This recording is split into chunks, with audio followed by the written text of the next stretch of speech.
가치 있는 소비를 위해 생활 속 경제 이슈를 짚어보는 가치경제 시간입니다. 지난해 12월부터 2달간 진행된 사회복지 공동모금회의 희망 2025 나눔 캠페인이 지난달 마무리됐습니다. 어려운 경제 상황 속에서도 대구와 경북 모두 모금 목표 금액을 초과 달성했는데요. 이웃사랑뿐만 아니라 고향을 사랑하는 마음을 표현하는 고향사랑 기부제도 인기가 뜨겁습니다. 고향사랑 기부제는 올해로 시행 3년 차를 맞았는데요. 행정안전부가 지난해 기부 실적을 분석한 결과 첫 해였던 2023년보다 기부 금액과 기부 건수가 각각 35%와 47% 증가한 것으로 나타났습니다.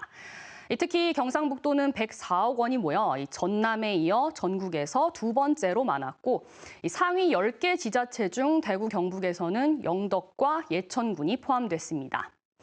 지역 간 이동을 보면 수도권에서 비수도권으로의 기부가 1년 새 소폭 늘었고요. 대구 기부액의 절반가량이 경북으로 향하는 등 주요 거점 광역시에서 인근 도 지역으로 기부하는 경향도 확인됐습니다. 특히 제도 시행 취지인 지역 균형 발전에도 기여하고 있는 것으로 나타났는데요. 비수도권 지자체 평균 모금액이 수도권의 3배가 넘었고요. 89개 인구 감소 지역의 평균 모금액도 그 외 지자체의 1.7배 수준으로 나타났습니다. 더욱이 제주항공 여객기 사고 이후 전남 무안군에는 이틀 만에 2023년 모금액의 2배가 모이는 등 지역을 위로하고 응원하는 창구로서 고향사랑 기부제의 가치가 확인됐다는 평가도 나옵니다. 또 시행 3년 차인 올해부터 달라지는 점도 많습니다. 구체적으로 보면요, 1인당 기부 상한액이 500만 원에서 2천만 원으로 크게 늘었고요. 지난해 전문 기업 2개와 은행 4개뿐이던 민간 플랫폼도 올해 12개까지 순차적으로 늘어납니다. 하지만 세액 공제 한도가 그대로이고 법인과 단체 참여도 여전히 불가능한데요. 이 때문에 법인 기부 허용과 민간 플랫폼 확대 등을 다룬 관련 법안이 4건 발의됐지만 모두 국회에 계류 중입니다. 전문가들은 이 외에도 기부자를 대상으로 한 실증 분석이 필요하다고 강조합니다. 기부 동기에 대한 상세한 분석을 통해 대상별로 차별화된 기부 독려 전략을 마련해야 한다는 겁니다. 예를 들어 기성세대보다 고향에 대한 인식이 낮은 젊은 세대는 가시적인 보상이 중요한데요.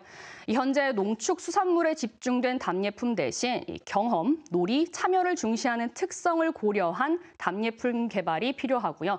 사회적 인정 욕구가 강한 기부자들에게는 SNS에 기부 참여를 표시하는 로고나 기부자 인증 배지 등을 제공하는 것도 고려할 수 있습니다. 또 관광, 취업, 학업이나 혈연 등을 기반으로 한 관계 인구를 잠재 기부자로 육성하기 위한 감정적 유대감 증진 프로그램도 대안으로 제시됐습니다.